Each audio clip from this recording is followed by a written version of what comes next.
UFC Fight Night 235, Nassourdine Imavov got his career back on track with a razor-thin majority decision win over Roman Dolidze. He nearly cost himself the fight with an illegal kick in round 4, but it was a man outside the cage who almost got the best of him.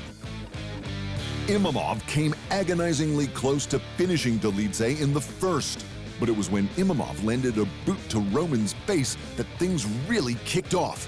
He was deducted a point which almost cost him the win, but he seemed more annoyed with Dolidze's extremely vocal cornerman, Imavov's previous opponent, Chris Curtis, whose fight with Imavov ended in a no contest after an accidental head clash. He keeps talking to me. This is not his job as a cornerman to talk to the fight. When I went into the cage against him, it was very silent. He got dominated, and he even quit the fight because of the headbutt. I just wanted to stop talking and let me fight.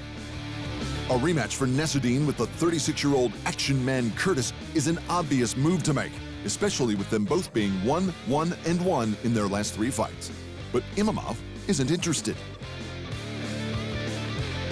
First of all, he's so low on the rankings. Second of all, I did a masterclass against him. I just dominated him.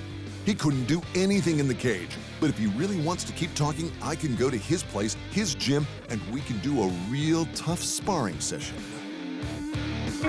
Randy Brown scored a performance bonus at Fight Night 235 for his first round KO, as did Molly McCann for her stunning strawweight debut. And Fight of the Night went to Charles Johnson's unanimous decision win over Azat Maxim.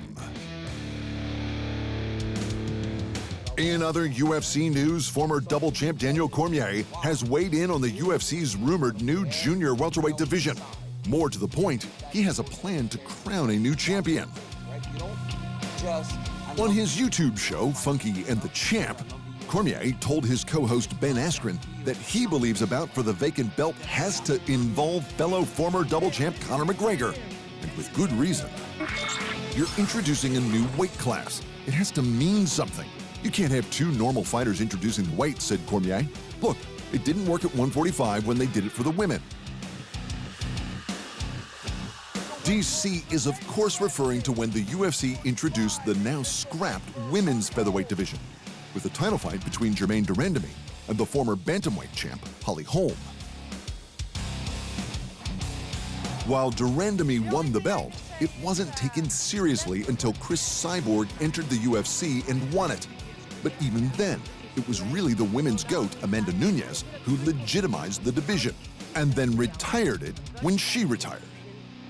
Cormier thinks that bringing in a big-name, legitimate contender like the former feather and lightweight champion McGregor will bring instant credibility to the new division. That's whether he wins or not, except not everyone agrees. Askren, the former Bellator and ONE champion, rightly pointed out that McGregor hasn't had a ranked win since 2016. According to Funky Ben, and likely every contender in the light and welterweight divisions, this should make the Irishman ineligible to fight for any belt. McGregor is coming off like 4 losses, Daniel. It doesn't make any sense, Askren replied. If we are going to try and make a belt for Conor, just make another BMF. Make the IMF. Irish mother. And ahead of his upcoming bout against Ilia Topuria for his 6th defense of the featherweight title, Alexander Volkanovski hasn't given up hope on getting that lightweight belt he's been after. Volk has come up short in 2 bouts with the champ Islam Makhachev, the first time by a contentious split decision, and the second time by a first-round KO. But that second loss came in a bout he took on less than 2 weeks' notice. I'm not expecting a rematch straight away, but everybody's going to be reminded, and everybody is going to be switching a full 180, saying there's nothing left for me at 145, and they want me to go take that lightweight belt. That's what I plan on doing. Volkanovski versus Topuria for Volk's featherweight title goes down this February 17 in the main event of UFC 298 at the Honda Center in Anaheim, California. And to the PFL, who have just announced their new Bellator Champions series of events that are set to take place in arenas around the globe.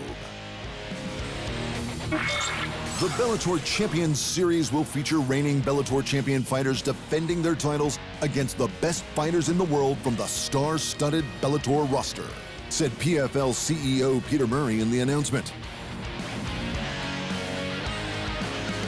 The Champions Series will kick off in Belfast, Northern Ireland this March 22nd, where Corey Anderson and Belfast's own Carl Moore will battle for the vacant Bellator light heavyweight title, with Belfast's Leah McCourt taking on Sinead Kavanagh for a second time.